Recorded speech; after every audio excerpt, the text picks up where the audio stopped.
अस्सलामुअलैकुम वरहमतुल्लाहि वबरकातुहू। आज हम अल्लाह के फ़ज़ल से करेंगे elastic कुलियन and elastic collision in one dimension.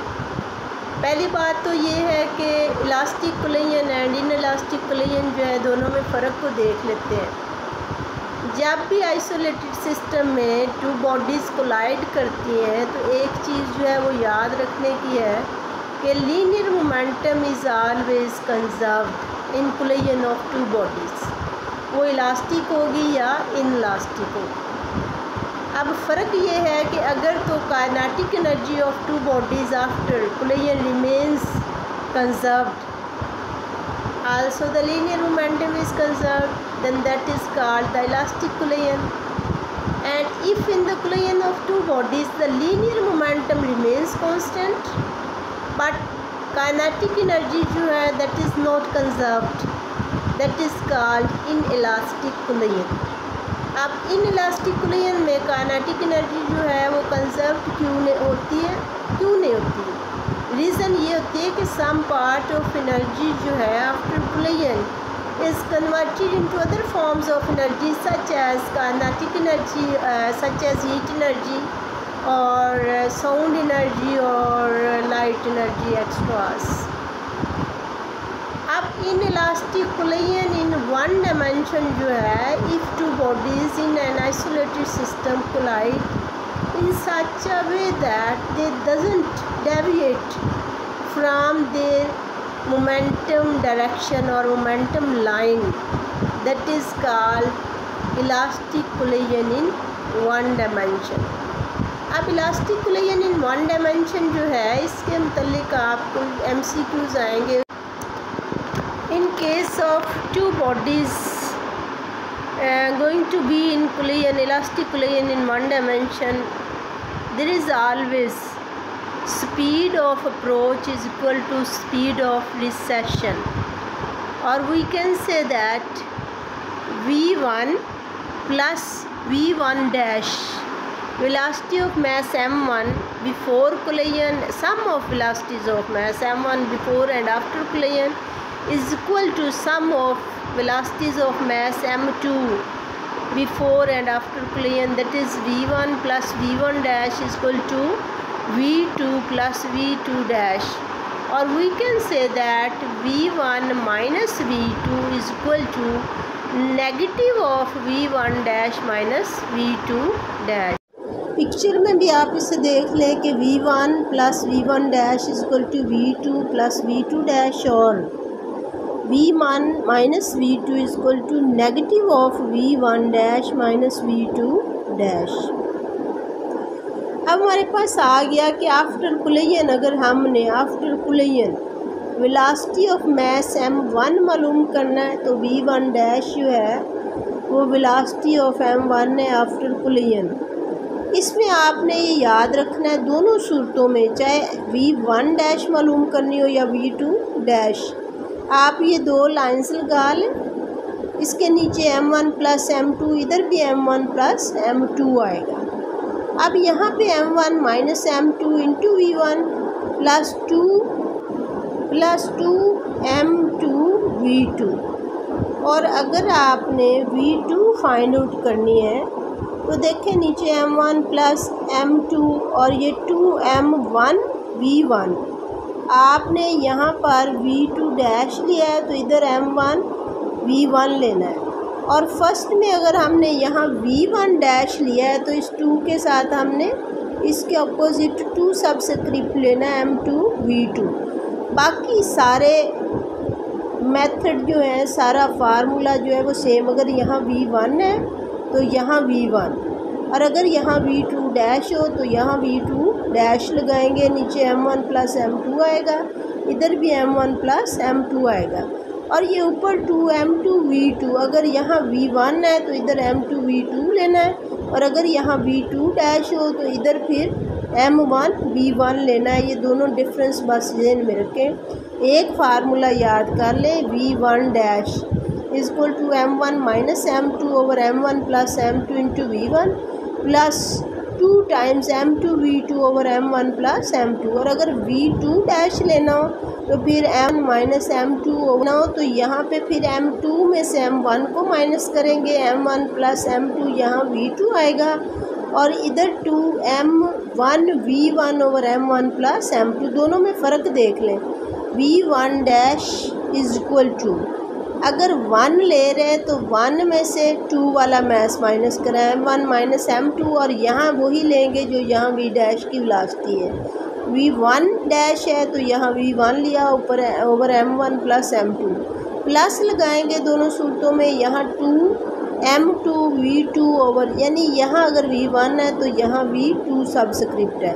और अगर यहाँ v2 डैश लेंगे तो m2 में से m1 को माइनस करेंगे, वेलोसिटी के साथ v2 ही लेंगे, यहाँ पर 2m1 और v1 ले लेंगे। फ़र्क को याद रखिएगा।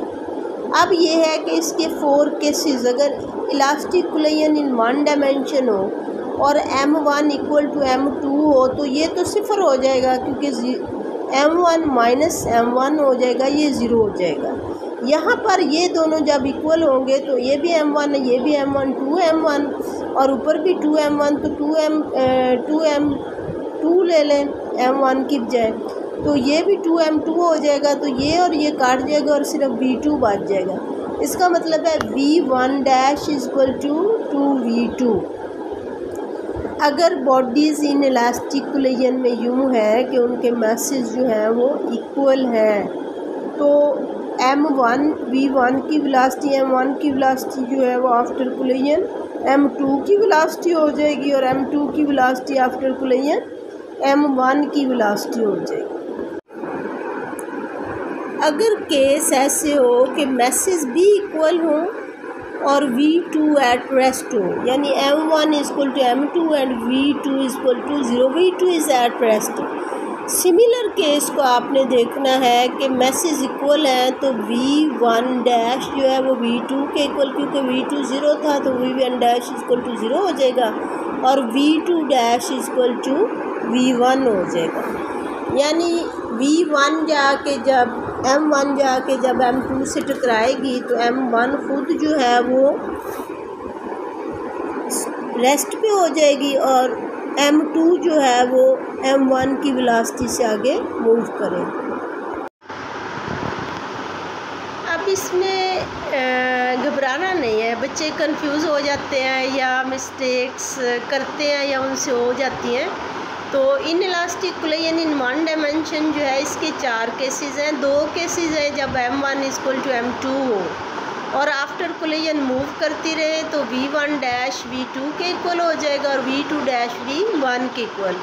और अगर m1 is equal to m2 हो और v2 इज इक्वल टू 0 हो तो फिर वही case v1 dash is equal to v2 की बजाय 0 हो जाएगा, मतलब m1 एट रेस्ट हो जाएगी और v2 dash is equal to v1।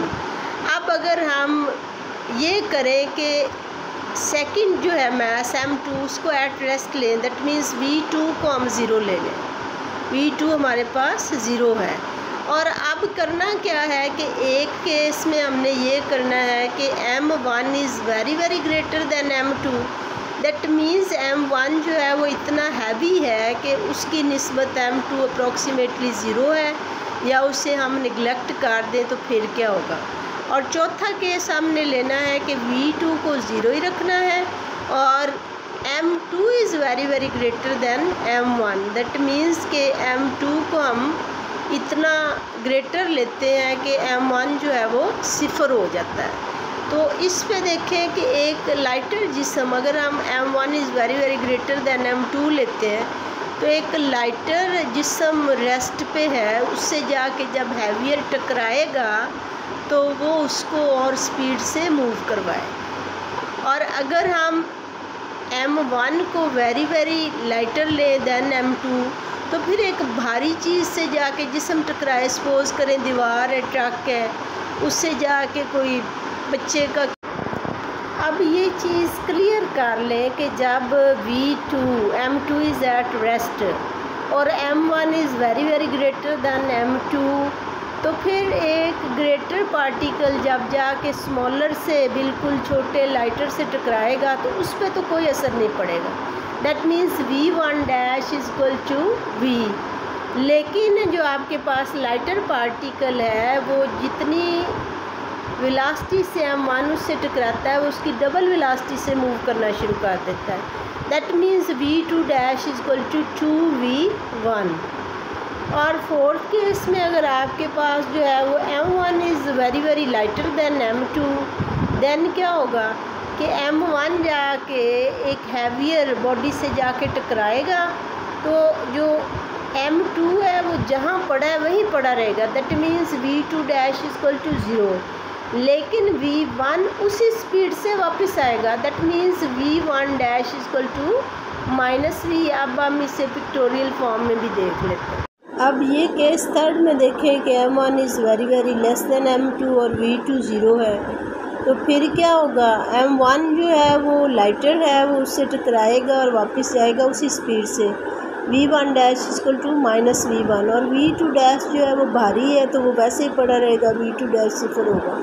दूसरे केस में अगर m1 is very very greater than m2, बहुत भारी है, लाइटर चीज़ से जाके टकराएगा और v2 पहले रेस्ट पे था, तो v1 dash equal to v1 वो ख़ुद उसी स्पीड से उसी सिमत में चलेगा, लेकिन v2 डैश जो है वो -2v1 के इक्वल हो जाएगा। v2 dash equal to 2v1। Lighter particle जो है वो डबल वेलोसिटी के साथ उसी डायरेक्शन में जाएगा। ये थे कुलयन के केसेस। अब ये है कि इससे मुतल्लिक जो है वो हम कुछ प्रैक्टिस के क्वेश्चंस करेंगे। मैं प्रैक्टिस क्वेश्चन जो है इन्हें अपलोड करूँगी और आपने उस पर रिस्पॉन्स देना है कि आपके कितने ठीक हैं या कितने गलत हैं। पहले कुछ मैं आपको एलुबरेट कर दें।